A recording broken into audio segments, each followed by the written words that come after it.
Hello my dear students, once again I welcome you all to your history online class.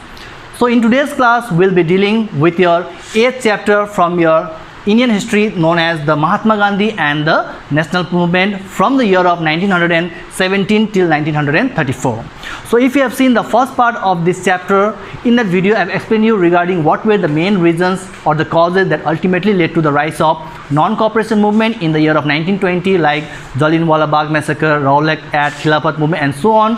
But in today's class we will mainly focus that after the year of 1930, so what were the main movement that was been led by Mahatma Gandhi in order to go against the British government with the policies, with the scheme that they were trying to humiliate or they will try to threaten all the Indian citizens. So let's start the class. So first talking about the civil disobedience movement. So civil means all the Indian civilians were being united under the leadership of Mahatma Gandhi, and disobedience, that means all the Indian leaders as well as the people will disobey the Britishers with whatever the policies, with whatever the system they will try to introduce. They will never take those kinds of policies effectively under their state or under their society. So that is known as the civil disobedience movement, which was actually established on 14th of February 1930 under the leadership of Mahatma Gandhi. So Mahatma Gandhi, after coming from South Africa, lots of steps, lots of programs was being done by him with all those three kinds of like Champaran of Bihar, Kheda of Gujarat, Ahmedabad of Gujarat, non-cooperation. Later on it was been withdrawn in the year of 1922, and finally we talk with the civil disobedience movement. Apart from that, we see that how Mahatma Gandhi along with all the Indian leaders through the civil disobedience movement, they wanted a completely independence, complete Swaraj, or even we can say as a self-government.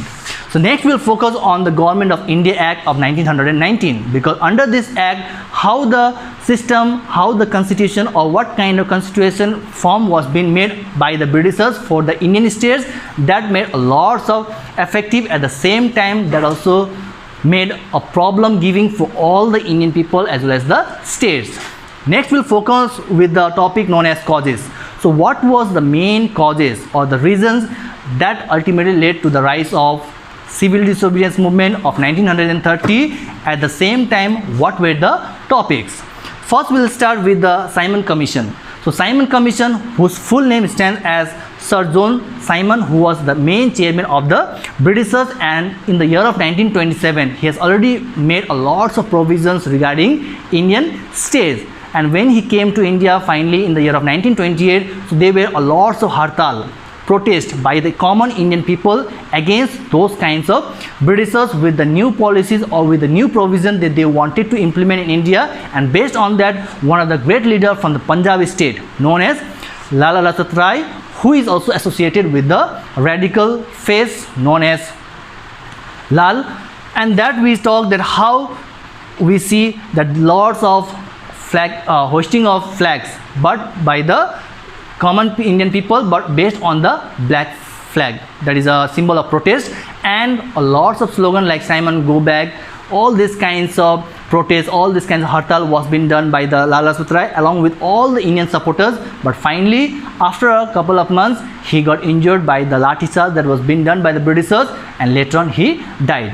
Next we talk about the Purna Swaraj. So Purna Swaraj from the year of 1928, where we see that lots of boycott also was being done by the leaders who emerged, and among the leaders were known as Jawaharlal Nehru, and he stood for the Lahore session where it was being discussed regarding the dominant status. So dominant status was mainly for a particular state with some kind of facilities, with some kind of proposal or provision, but ultimately it was never mentioned in those kinds of provision or proposal that India would attain a complete independence. So based on that, even they started raising their voice for the topic known as Purna Swaraj. And later on we see that how the Simon Commission report as well as the Round Table Conference of first in the year of 1930, it mainly gave that how the Indians has to hoist the national flag for the first time in the year of 1929, and that became one of the emerging fact for all the Indian people, that at least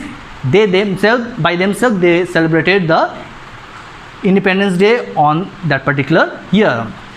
Next we talk about the Dandi March. So Dandi March is very much famous topic because it has been linked that how the Mahatma Gandhi, being one of the great leader, stood along with 78 followers. They had to go against the Britishers in protesting with the topic known as salt law or salt tax. So with 78 followers, where they moved from Sabarmati Ashram till the coast of Dandi, which comes under the Gujarat state, and finally we see the marching of the Dandi from the year of 1930, but on 12th of March, and finally they completed on 5th of April in 1930. The very next day, on 6th of April morning, Mahatma Gandhi just picked a handful of salt near the coast of Dandi, and just it was a symbol to protest against the Britishers that no Indians will pay any of the taxation based on salt. So even that has been connected, or it has been linked with the Dandi March.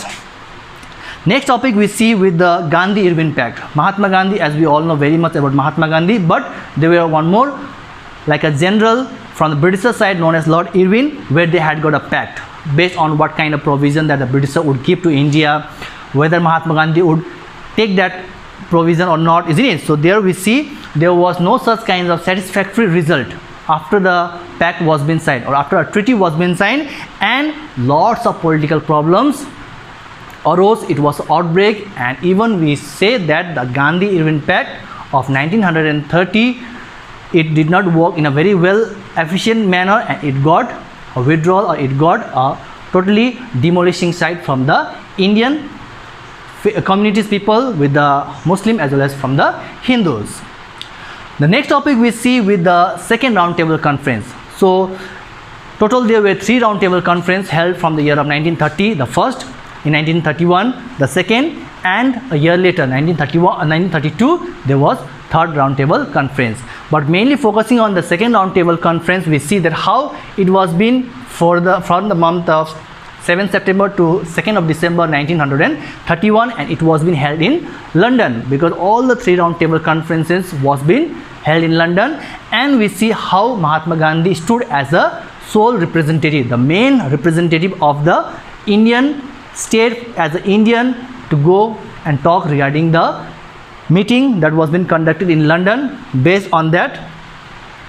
And here also Mahatma Gandhi demanded that complete control would be on the hand of India on 3 mainly topics: first finance, second defense, and third talking about the external affairs. So in this way we see that how the second table round conference also worked in the year of 1931.